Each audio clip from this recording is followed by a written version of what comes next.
వీళ్ళందరితో పాటు మనం జీవించే కాలం యొక్క రహస్యం, ఆ రహస్యంతో కూడుకున్న కాలమానం, దాని యొక్క కొలమానం, అలాగే ప్రకృతి, దాని యొక్క వైపరీత్యం, చెట్లు, చేమలు, ఈ జంతువులు,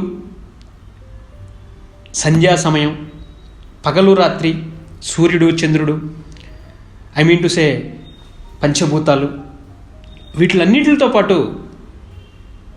జీవితాన్ని జయించాలి, అందరితో పోటీ పడాలి, అందరూ బాగుండాలి, కాదు నేనే ముందుండాలి అనే తపన, ఆవేశం, తాపత్రయం.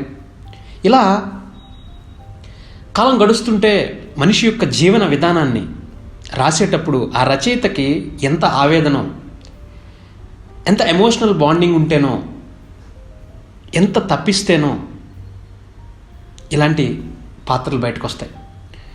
అంటే చాలామంది ఒక ఫిక్షనల్ స్టోరీనో, ఒక ఫిక్షనల్ క్యారెక్టర్నో క్రియేట్ చేసి రాయొచ్చు, కానీ మనలో ఉన్న పాత్రని మనమే రాయాలంటే చాలా కష్టమైన పని. ఎందుకంటే మన గురించి మనం రాసుకున్నప్పుడు అవతలాడు పొగుడుతాడో తిడతాడో తెలియదు. ఒకవేళ తిడితే బాధపడాలి, పొగిడితే అమ్మయ్య అనుకోవాలి.